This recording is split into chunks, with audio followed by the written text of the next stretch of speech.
नीट 2026च्या विद्यार्थ्यांसाठी मोठी अपडेट आलेली आहे। तुमचे जे काही ऍडमिट कार्ड आहे ते रिलीज झालेले आहे आणि ते कसे फिल करायचे, कुठं सिग्नेचर करायचं, कुठं पोस्ट गार्ड फोटो कुठं लावायचा, आपण संपूर्ण 30 सेकंड मध्ये बघणार आहे। या ठिकाणी आल्याच्या नंतर 3 पेजचं तुमचं ॲडमिट कार्ड असणार आहे।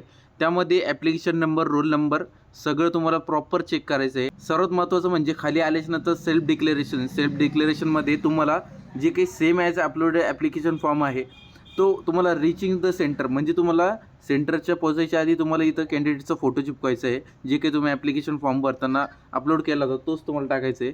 त्यानंतर इथं थंब इम्प्रेशन तुमचं द्यायचं आहे, ते पण तुम्हाला सेंटरला पोहोचायच्या आधीच तुम्हाला द्यायचं आहे। आणि त्यानंतर ही जी कॅन्डिडेट सिग्नेचर आहे ही तुम्हाला इन्व्हिजिलेटरच्या समोर तुम्हाला सिग्नेचर मारायची आहे।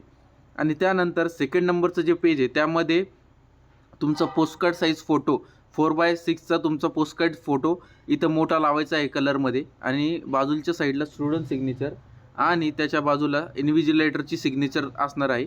तर तुम्हाला पोस्टकार्ड फोटो सेंटरच्या आधी पोचायच्या आधीच तुम्हाला लावायचा आहे हा आपण घरीच। हे जे इन्स्ट्रक्शन आहे एकदम काळजीपूर्वक ऐका। आणि पुढचं नंबरचं जे पेज आहे लास्ट नंबरचं त्यामध्ये इन्स्ट्रक्शन दिलेले काहीतरी ॲडमिट कार्ड तुमचं तुम्हाला सोबत घेऊन जायचं कलर कॉपी 3 पेजेसचं। त्यानंतर व्हॅलिड ID प्रूफ म्हणजे आधार कार्ड जर असेल तर तुम्हाला ते सोबत घेऊन जायचं आहे।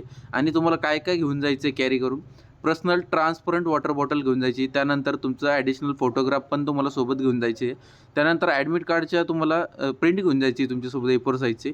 त्यानंतर PWD कॅन्डिडेट असेल त्याचं सर्टिफिकेट वगैरे लागेल ते सुद्धा तुम्हाला सोबत घेऊन जायचं आहे। तर व्हिडिओ आवडला असेल तर व्हिडिओला लाईक करा, शेअर करा। धन्यवाद।